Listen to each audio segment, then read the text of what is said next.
지금 이제 코로나 시대라 조금 회복은 됐습니다만은 해외여행 가는 게 좀 쉽지는 않죠.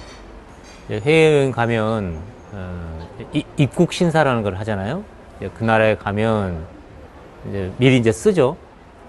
뭐 무슨 목적으로 왔고 뭐 얼마 동안 체류할 것이며 그다음에 언제 돌아가고 그다음에 어디에 있게 되고 뭐 이제 그런 내용들이 이제 쓰게 돼 있고 그렇게 하는데 입국 심사를 해가지고 이제 몇 가지 이제 검토를 해서 이를테면 뭐 범죄 이력이 있다든지 뭐 하면은 이제 아예 이제 가는 것 자체가 좀 힘든 그런 상황도 생기고 여러 가지 이제 조건을 이제 따지죠. 왜 이제 이 말씀을 드리냐면 노마서에 마지막에 그 심사하는 날이 있다는 거예요. 어디 심사냐면 궁극적으로 가는 이제 이 하나님 나라라는 곳을 가기 전에 어떤 심판하는 그 심사 날이 있는데 그거를 이제 심판이라고 성경에 표현이 돼 있다 보니까 요즘에는 좀 없어진 것 같습니다만 이렇게 피켓 같은 거 들고 뭐 예수 천국 불신 지옥 이런 식으로 해서 뭔가 심판을 받으면 다 이제 지옥에 갈 것 같은 그렇게 이해하신 분들이 많이 있는 것 같습니다. 특히 로마서에 바울이 나의 복음이다라고 해서 이렇게 언급한 장면이 나오는데요. 그거 한번 읽어보겠습니다. 로마서 2장의 16절입니다. 곧 나의 복음에 이른 바와 같이 하나님이 예수 그리스도로 말미암아 사람들의 은밀한 것을 심판하시는 그 날이다. 그래서 마지막에 심판이 있다. 그러면 거기 서가지고 자기의 모든 게 다 이제 까발려질 거기 때문에 아이고 이제 벌을 받겠구나 이제 이렇게 생각하시는데 로마서에는 그렇게 기록이 되어 있지는 않습니다. 왜냐하면은 예수 천국 불신 지옥 하면 이제 상식적으로 드는 의문이 그거죠.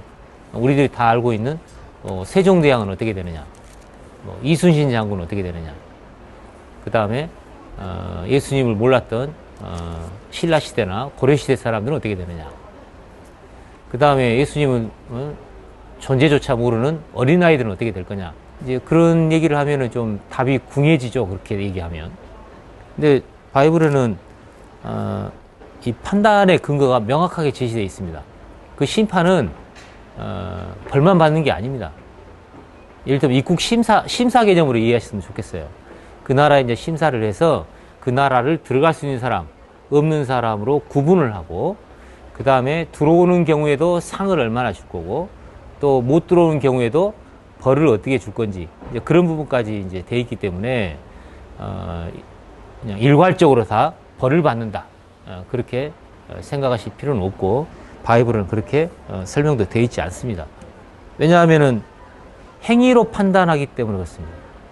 행위로 판단을 하기 때문에 죽었던 사람도 다 몸을 입고 일어나야 돼요. 왜냐하면 행위라는 거를 몸으로 하는 거잖아요. 그래서 다 이제 일어나서 판단을 이제 받게 되는데 로마서 2장에 자, 그럼 읽어보겠습니다. 하나님께서 각 사람에게 그 행한 대로 보응하시되 행위를 보고 판단하신다.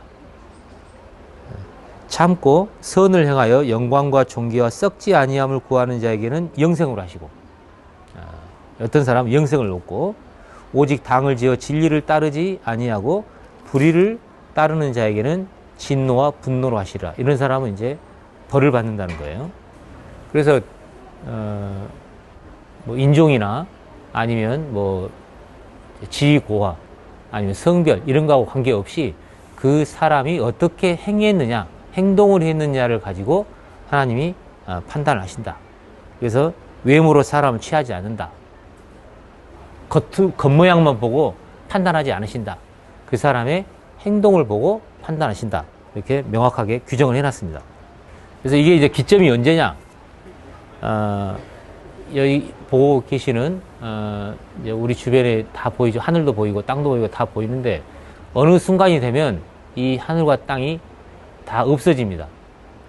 원소로 돼서 다 녹아버린다고 돼 있어요. 그 시점이 되면은 요 판단하는 일이 생기고 그 다음에 하나님의 나라가 천국이 열립니다. 그래서 그 천국에 들어갈 그 심사 그 기준에 맞는 사람만 들어가게 돼 있기 때문에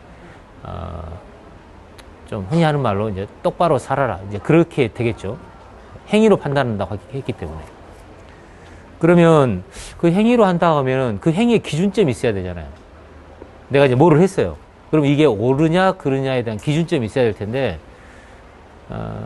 우리가 생각하는 세종대왕과 이순신은 천국에 가야 될 것 같다라는 그런 기준점은 우리나라 기준이죠. 왜냐하면 당장 이순신 장군만 해도 임진왜란 때 굉장히 이제 전투에서 성과를 올려가지고 이제 유명한 분이 됐는데 일본의 입장에서 생각해 보세요. 그 좋은 평가를 내리기가 좀 어렵죠.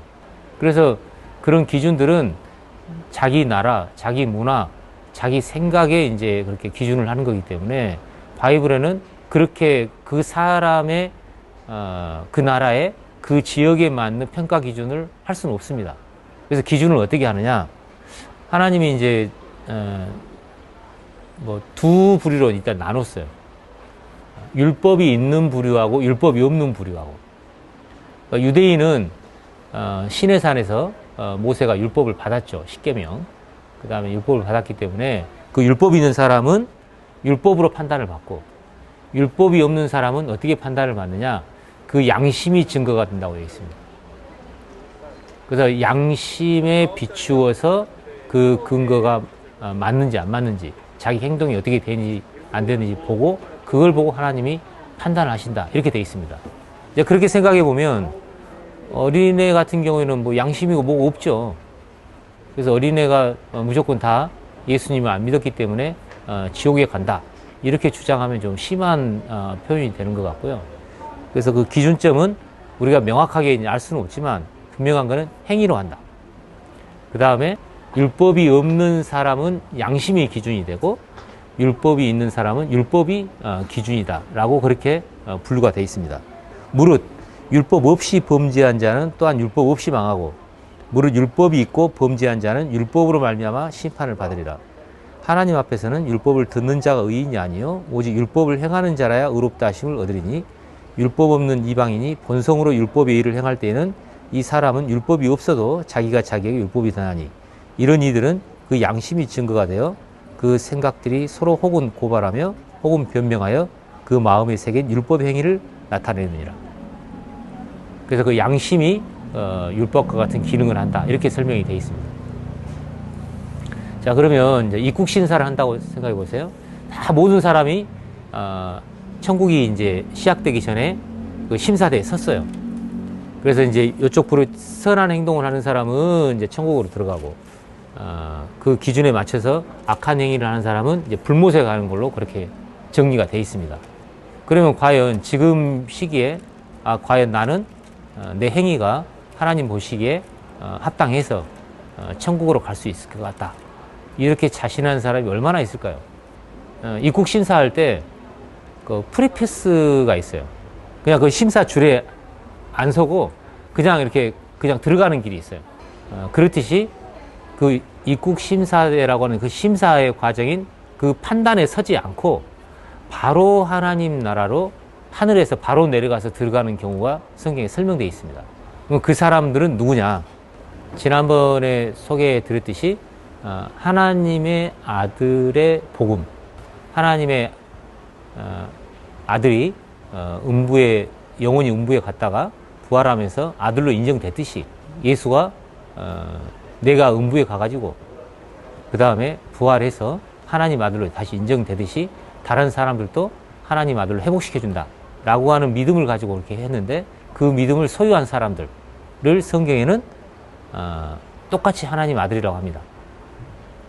그러니까 예수가 하나님의 아들인데 아들의 지위를 잃었다가 아들의 지위를 회복했듯이 우리도 원래 아담 때부터 하나님의 아들로 지음을 받았는데 그 범죄함으로 인하여 하나님의 아들 지위를 잃어버렸다가 그 예수 그리스도가 다시 하나님 아들로 탄생됐듯이 우리도 하나님 아들로 다시 탄생이 되면 똑같이 하나님 아들 취급을 받습니다. 그걸 어떻게 아느냐? 성령이 친히 우리가 하나님의 자녀인 것을 증거한다고 되어 있어요. 우리 영으로 더불어서. 그래서 하나님의 아들들이 되면 거기에 성령이 와가지고 전체 하나님의 아들을 한 하나님의 아들로 묶어주는 역할을 합니다. 그걸 바이블에는 그리스도라고 그렇게 설명하고 있어요. 그래서 그 하나님의 아들이 되면 그 그리스도에 속한 사람이 되면 그 입국 신사대에 서지 않고 그냥 하늘에서 바로 그 천국으로 들어가는 걸로 그렇게 설명이 되어 있습니다. 그래서 심판이 왜 나의 복음에 이른 것 같이 이렇게 해서 마치 은밀한 걸 심판해 가지고 겁을 주는 말로 써 있는데 이게 왜 복음이 될 수 있느냐?